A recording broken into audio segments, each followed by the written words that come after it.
இந்த நிகழ்வினுடைய பட்ஜெட் எவ்வளோன்னு தெரியுமா? இந்த நிகழ்வை விளம்பரப்படுத்துறதுக்காக ஊடகங்களுக்கு இந்த நிகழ்ச்சி ஒருங்கிணைப்பு குழு எவ்வளவு கட்டணம் செலுத்தியிருக்காங்கன்னு தெரியுமா? இந்த வீடியோவில் முழுமையான விவரங்களை உங்களுக்கு தரோம். ஜனாதிபதி அனுரகுமார திசாநாயக்காட ஜாழ்ப்பாண விஜயத்தின் போது அங்கே இடம்பெற்ற போதைப்பொருள் ஒழிப்புக்கு எதிரான நிகழ்ச்சியினுடைய செலவு, அதுதான் இப்போ சோஷியல் மீடியாவில் ட்ரெண்டிங்காக இருக்கிற டாபிக். நீங்களும் பார்த்துருப்பீங்க. அதாவது அந்த ஒரு நிகழ்வுக்காக அனுர அரசாங்கம் 1,10,00,000 செலவழிச்சிருக்கு. ஏன் இவ்வளோ பெரிய செலவு? இதுதான் இப்போ கேள்வி. நிறைய பேர் நிறைய நெகட்டிவிட்டிஸை ஷேர் பண்ணி கொண்டிருக்காங்க. நிறைய பேர் எழுதுகிறாங்க, மக்களோட அரசாங்கம்னு சொல்லி வந்த இந்த அரசாங்கம் இவ்வளோ பெரிய அமௌண்ட்டை ஏன் செலவழிச்சுது ஒரு போதைப்பொருள் ஒழிப்புக்கு எதிரான ஒரு நிகழ்வுக்காக. ஆனால் இந்த செய்தியை ரணில் விக்ரமசிங்க இப்போ பார்த்தேருண்டா நிச்சயமாக சிரிப்பேன். ஏன் அப்படி சொல்கிறேன்னு தெரிஞ்சு கொள்ள விருப்பமா? இந்த வீடியோவை முழுமையாக பாருங்கள். ஏன் ரணில் இந்த செய்தியை பார்த்தா சிரிப்பேன்னு சொன்னேன்னு தெரியுமா?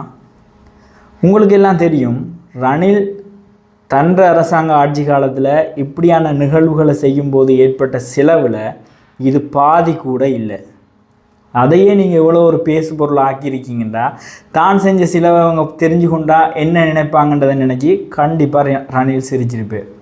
ஏன் இப்படி சொல்கிறேன்னு சொன்னால், ஒரு முக்கியமான ஒரு தகவல் அறியும் உரிமை சட்டத்தினூடாக பெறப்பட்ட இந்த தகவல் உங்களுக்கு கட்டாயம் தெரிஞ்சிருக்க வேணும். உங்களுக்கெல்லாம் ஞாபகம் இருக்கா? 2024 ஸ்மார்ட் ஸ்ரீலங்கான்னு சொல்லி இலங்கை முழுக்க ஒரு நிகழ்ச்சி திட்டம் நடந்தது. வெளிநாட்டு வேலைவாய்ப்பு பணியகம் மற்றும் அரசாங்கம் இணைஞ்சு அந்த செயற்பாட்டை செஞ்சுருந்தாங்க.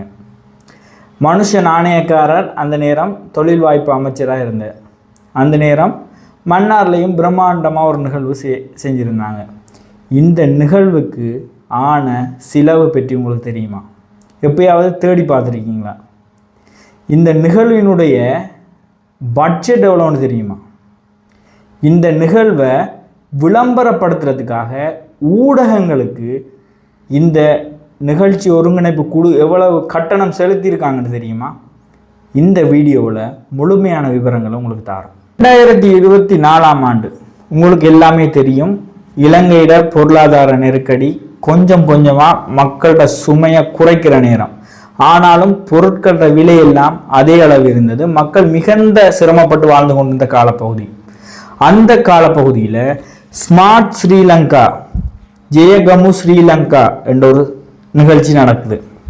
அந்த நிகழ்ச்சியினுடைய அப்போதைய பட்ஜெட், இந்த திட்டத்துக்காக ஒதுக்கப்பட்ட தொகை 1762.20 மில்லியன் ரூபாய்.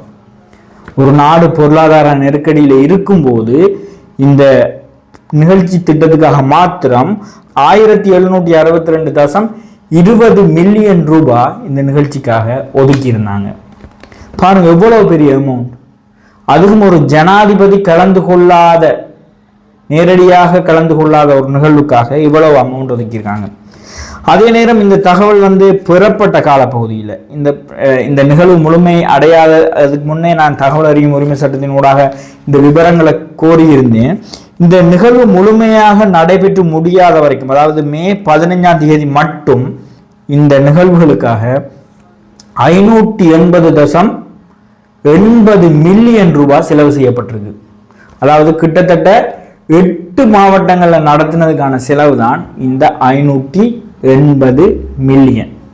கிட்டத்தட்ட 58 கோடி ரூபாய் செலவு செய்யப்பட்டிருக்கு. கிட்டத்தட்ட நாம் இதை பிரித்து பார்த்தோம்னா ஒரு நிகழ்வுக்கு சாதாரணமாக 7 கோடி ரூபாய் நிதி செலவு செய்யப்பட்டிருக்கு. அப்படி என்ன செலவு செஞ்சாங்க? ஓகே, நல்ல காரணத்துக்காக இந்த செலவு செய்யப்பட்டிருந்தா பாராட்டத்தக்கது. ஆனால் என்னத்துக்காக இந்த செலவு செஞ்சிருக்காங்கன்ற விவரத்தையும் அந்த தகவல் அறியும் உரிமை சட்டத்தின் ஊடாக கேட்டிருந்தோம். அதுக்கு அவங்க குறிப்பிட்டிருக்காங்க, வெளிநாட்டு வேலைக்கு போகிற குடும்பங்களுக்கான உதவித்தொகை, அவர்களுக்கான பவுச்சர். அதே நேரம் இந்த நிகழ்வுகளை டிவி, ரேடியோ, பேப்பர் போன்ற சோசியல் மீடியா உட்பட எல்லாத்துலேயும் பிரசுரிப்பதற்கான விளம்பர கட்டணம் என்ற ரீதியில் இதை செலவழிச்சிருக்காங்க. அதே நேரம் புதுசாக ஒரு விஷயத்த சொல்லியிருந்தாங்க. ஊடக குழுக்களை அமைக்கிறதுக்கும் அவர்களுக்கான உதவி பொருள் வழங்குறதுக்காகவும் நிதி ஒதுக்கப்பட்டதா. ஆனாலும் ஊடகவியலாளர்களுக்கு ஒரு பேக் மட்டும்தான் இதில் கொடுக்கப்பட்டிருந்தது. இப்படி ஒரு பெரிய அளவாமோ கிட்டத்தட்ட 58 கோடி செலவு செய்யப்பட்டிருக்கு அந்த நிகழ்ச்சிக்காக.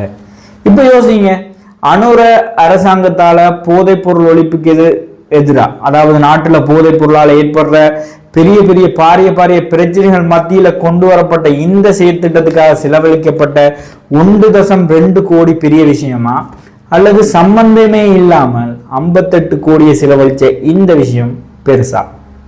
நிச்சயமா நீங்க தான் அறிஞ்சு கொள்ளணும்.